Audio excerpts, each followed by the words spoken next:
Hi, this is Chris Walker. Look, I messed up. I did exactly what the glossy marketing brochures told me to do.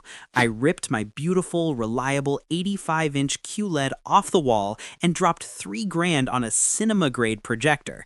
I wanted that 120-inch dream. But 3 days in, I was sitting in the dark, squinting at a washed-out image, wondering where my contrast went. I fell for the hype, and honestly, I felt like an idiot. The specs said 3,000 lumens. The reality, a hazy mess that couldn't handle a single lamp being on.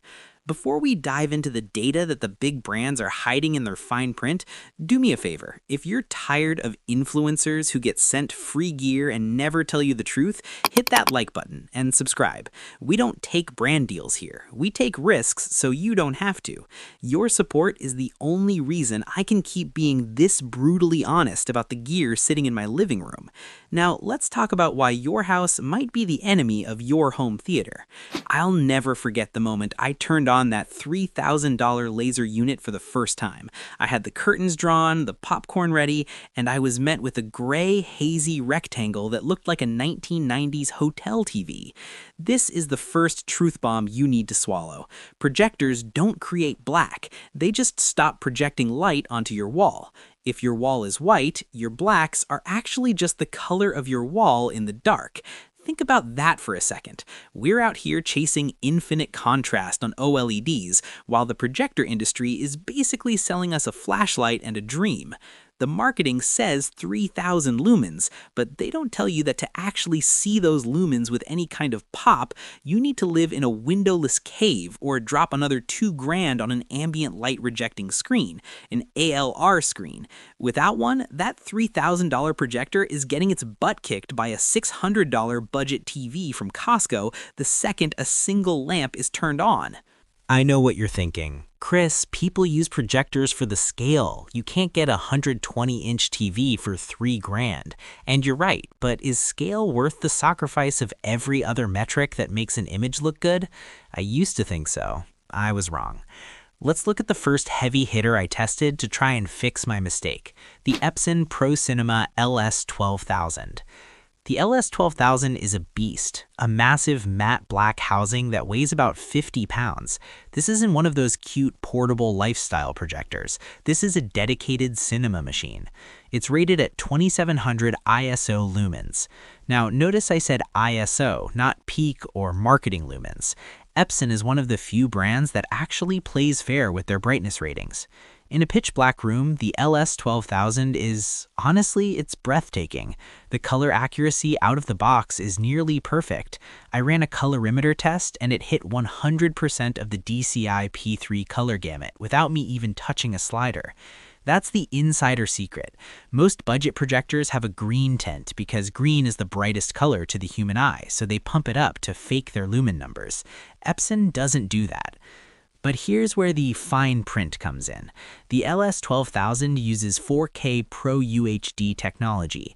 Translation, it's not a native 4K chip. It's a 1080p chip that vibrates at a high frequency to shift pixels into a 4K pattern. Does it look sharp? Yes. Does it look as sharp as a native 4K Sony? No.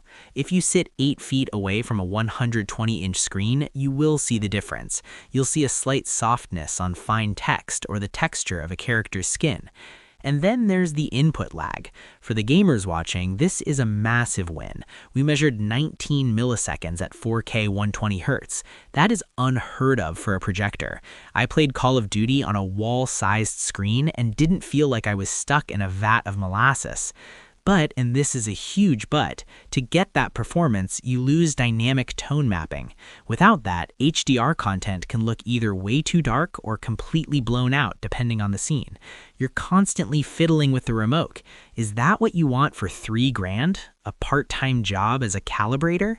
Look, I'm putting a lot of work into these deep dives because I want you to avoid the buyer's remorse I felt. But I can't do it alone. I want to know, what's the one piece of tech you're currently eyeing, but you're too scared to pull the trigger on because the reviews feel like paid ads? Drop a comment below. I'm building our next testing schedule based on what you guys are actually worried about buying.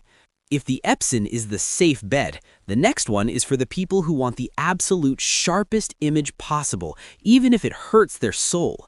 We're talking about the Sony VPL-XW5000ES. This is where the native 4K war begins. Sony uses an SXRD panel, which is basically their version of LCOS. Unlike the Epson, every single one of those 8.3 million pixels is physically there on the chip. No shifting, no vibrating, just pure resolution.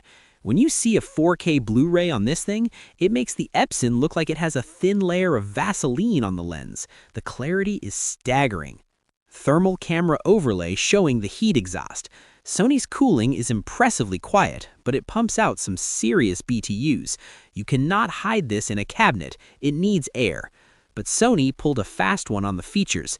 To get that native 4K chip into a lower price bracket, they stripped out the motorized lens. That means if you want to switch between 16:9 for sports and 2.351 for movies, you have to get up, walk to the projector, and manually twist the dials.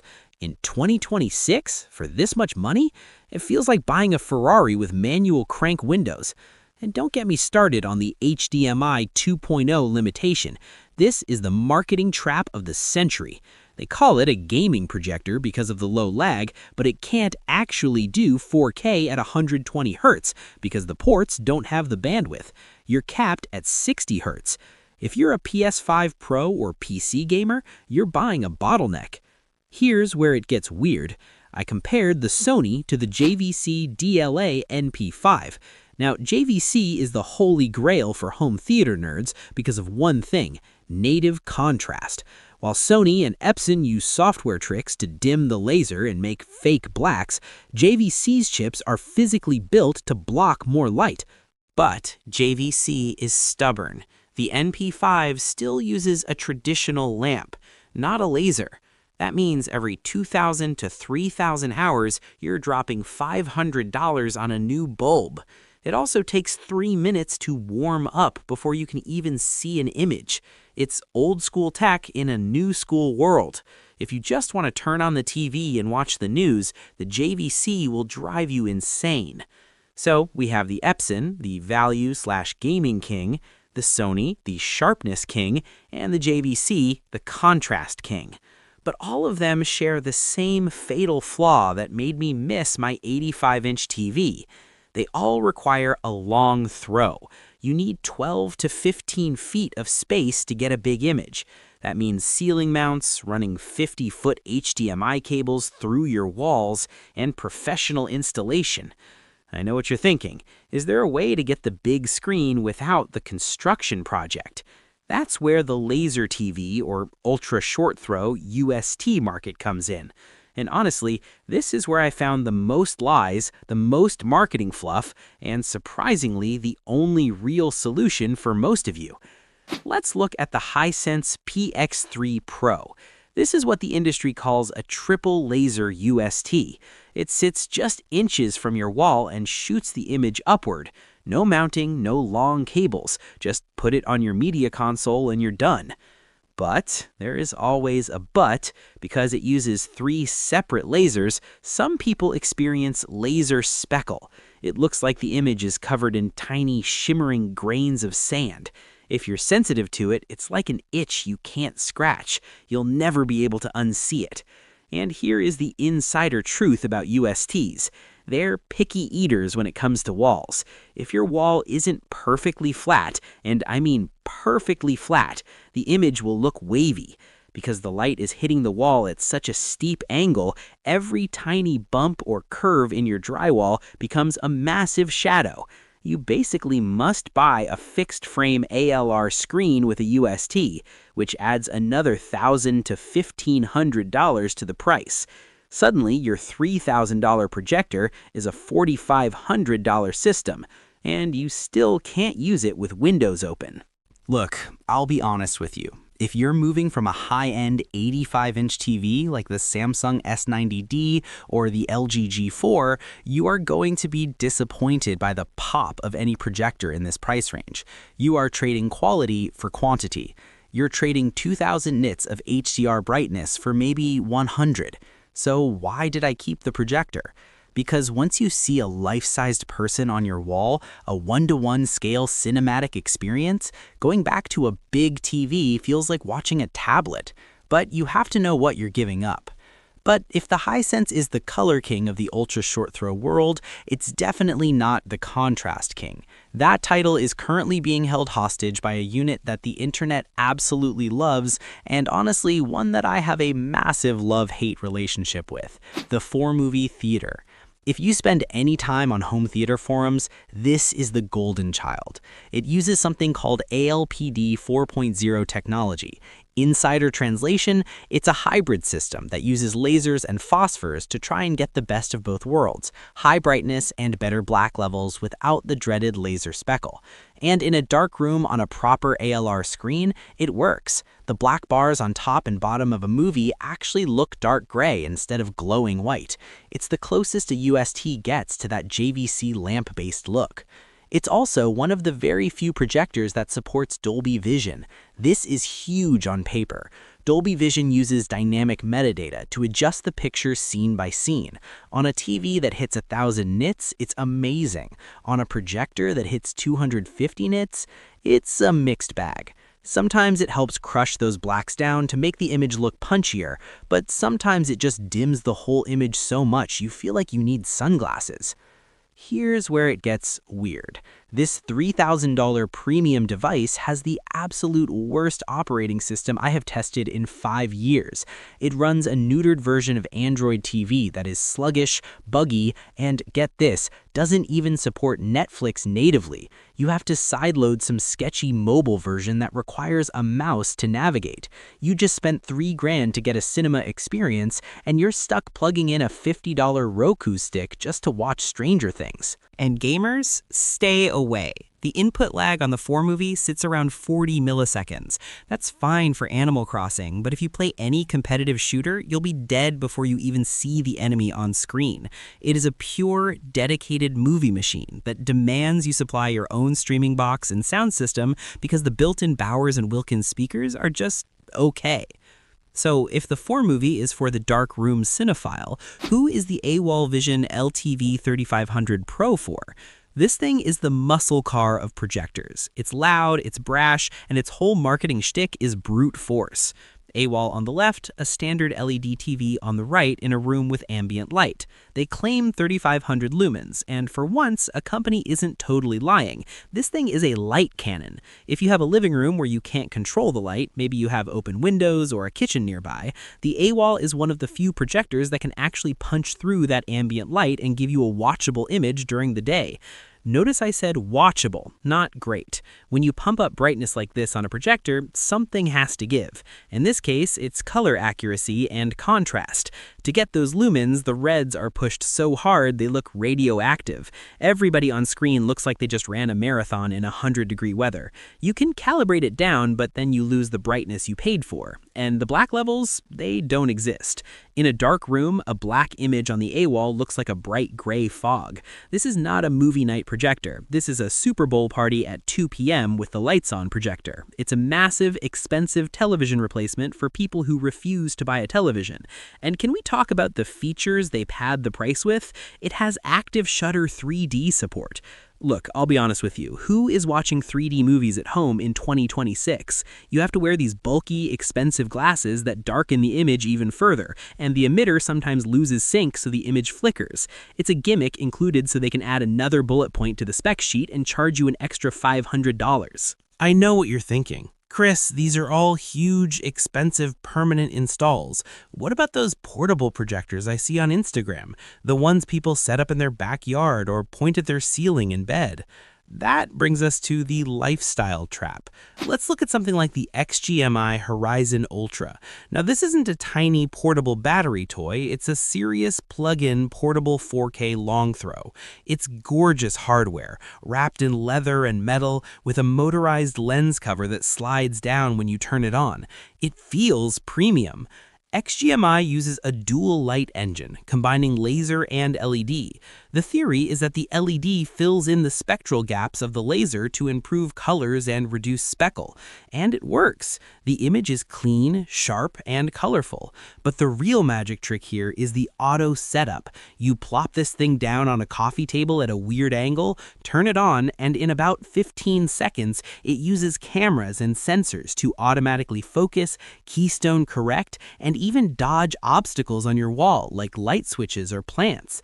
It is undisputedly the easiest projector to live with. So what's the catch? It's the jack of all trades, master of none. It's rated at 2300 ISO lumens, but it struggles in ambient light compared to the AWOL. Its contrast is better than the AWOL, but nowhere near the JVC or Formovie. The black bars are very clearly gray bars. It's frustratingly close to being amazing.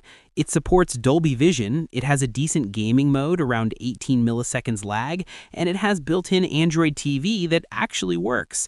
But if you are critical about picture quality, if you're the kind of person who notices image noise or elevated blacks, the Horizon Ultra will leave you wanting more.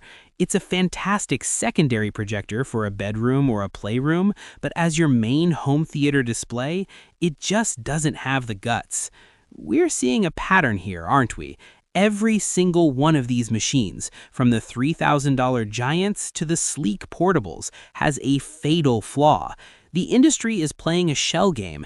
They give you brightness over here, but take away contrast over there. They give you sharpness, but take away features. They give you convenience, but take away raw performance. When I sold my 85-inch TV, I thought I was upgrading. I wasn't. I was side grading into a world of compromises that the manufacturers are desperate to hide from you. They sell you the dream of the 120-inch theater, but they don't tell you about the construction required, the mandatory $1,000 screens, the fan noise, the heat, and the fact that you can never, ever watch a scary movie with a lamp on again. You have to stop looking for the best projector. It doesn't exist. You have to start looking for the set of compromises you can live with. Are you a gamer who doesn't care about deep blacks? Are you a movie buff with a dedicated light-controlled dungeon? Are you someone who just wants a massive image in their living room for sports and doesn't care about color accuracy? Until you answer that question, keep your wallet closed. Because right now, the technology isn't there to give you everything in one box. The marketing says no compromise. My testing says that's a lie. We need to figure out which lie is the most expensive one. We've looked at 50-pound ceiling-mounted behemoths and laser TVs that demand perfectly flat walls. But I know a lot of you are sitting there with $1,000 burning a hole in your pocket, wondering if the jump to $3,000 is really necessary. Is there a hidden gem in the budget aisle that gets you 90% of the way there? That leads us to the budget 4K laser category, and something like the Dangbai Mars Pro 2. It's a small, unassuming black cube. It claims 4K. It uses laser illumination, and it's literally a third of the price of the Epson LS12000. How? Well, this is the ultimate cheat code projector. It uses an even smaller, lower-resolution 1080p chip than the Epson, and it shifts those pixels incredibly fast to simulate 4K. Does it work? But you turn it on, and for just over $1,000, it's surprisingly okay. It's bright enough for a dim room, the laser colors are punchy. If you've never seen a high-end JVC or Sony, you'll probably think this is amazing. It's the fast food of home theater. It fills the void, it tastes good in the moment, but it's not nutritious. Put it next to a real TV and the cracks show instantly. The fan whine is high-pitched and constant, and the black levels are basically bright gray. But if your budget is hard-capped, this is the floor of what's acceptable. Don't go cheaper than this. So where does that leave us? After hundreds of hours of testing, burning my retinas with lasers, mounting and unmounting heavy hardware, and realizing I needed to repaint my living room a darker shade of gray, I realized there isn't one answer. The idea of a best projector is a marketing lie. There are 4 distinct buckets, and you need to figure out which one you fall into before you spend a dime. If you buy the wrong projector for your room, you will hate it. Bucket number 1, the competitive gamer. You need speed over everything else. You don't care if the cinematic blacks are a bit washed out, you just need that sub 20 millisecond response time so you aren't getting fragged because of input lag. You need high refresh rates. Stop looking at AUSTs, stop looking at JVCs. You need to buy the Epson LS12000. It's the only long throw in this price bracket that handles 4K 120Hz properly without costing as much as a used Honda Civic. It's big, it's industrial, but it works every time you fire up your PS5. Bucket number 2, the Dungeon Master. You have a dedicated room, maybe it's a basement, maybe it's a spare bedroom where you've blacked out the windows. You are chasing that true IMAX feeling and you won't settle for close enough. You want that three-dimensional pop that only comes from deep contrast. You buy the JVC DLA-NP5. You deal with the expensive lamp replacements every few years, you wait the 3 minutes for it to warm up every time you turn it on, and you enjoy the best picture money can buy short of spending $20,000 on a high-end laser monster. It's high maintenance, it's old tech, but the payoff in a dark room is unmatched. Bucket number 3, the living room gambler. You want to replace your TV in a normal room with windows and white walls. You are fighting a losing battle against physics, and the industry is happy to take your money while you try. But if you insist, the AWOL LTV-3500 Pro is your only real weapon. It's a blunt instrument. It's too bright, the colors are neon radioactive to cut through the ambient light, but it's the only thing that won't totally wash out when the kitchen lights are on. But hear me, you must buy an expensive ALR screen with it or you are literally throwing money away. Bucket number 4, the renter or the minimalist. You cannot drill holes in your ceiling. You don't want a giant box sitting on a credenza 18 inches from the wall. You want something sleek that you can move from the living room to the bedroom for a movie night in bed. Get the XGIMI Horizon Ultra. It's not the best at anything, the contrast is mediocre, the brightness is just okay, but the auto setup is pure magic. It looks good enough for Netflix and it doesn't require a general contractor to install. But Chris, you have to pick one. If my house burned down tomorrow and I had insurance money for one projector to replace that 85-inch TV, what would I buy? For best value, the sweet spot is the Hisense PX3 Pro. It's a pain to set up because it needs a perfectly flat wall, and yes, some people see laser speckle, but the color performance is truly next gen. It hits colors that my expensive OLED TV can't even display. As a UST, it's easier to live with than a ceiling mount unit. If you pair it with a decent screen, it delivers 80% of the ultra high-end experience for about 50% of the price. But for best overall performance, if I'm committing to the home theater life and I want the image that drops jaws, it's the JVC DLA-NP5. I hate that it uses old bulbs, I hate that it's huge, but when the lights go down and the movie starts, it's the only projector in this group that makes me forget I'm watching a projector. The contrast creates a depth that laser units in this price range just cannot match yet. It's the purist's choice. Look, I'll be honest with you, I still miss my 85-inch TV sometimes, especially on a Sunday afternoon when I just want to watch football with the windows open and not feel like I'm sitting in a cave. The hard truth the industry won't tell you, the truth I learned the expensive way, is that projectors are not TV replacements. They are TV alternatives for very specific scenarios. They are high-effort, high-reward devices. You are trading convenience and daytime usability for sheer scale and cinematic immersion. If you aren't willing to put in the effort, the dark room, the right screen, the calibration, you are wasting your money. You're better off buying a 98-inch TCL or Hisense LCD TV for roughly the same price. It'll be brighter, easier to use, and you won't need to repaint your walls. But if you've seen the light, or rather the lack of light, and you're ready for the projector life, do not buy blind. I've linked the specific models we talked about below. I've vetted these sellers to make sure you aren't getting gray market units with voided warranties or older firmware revisions, which is a huge problem with brands like Hisense and Formovie right now. Use those links as the safe path. Thanks for watching, and good luck in the dark.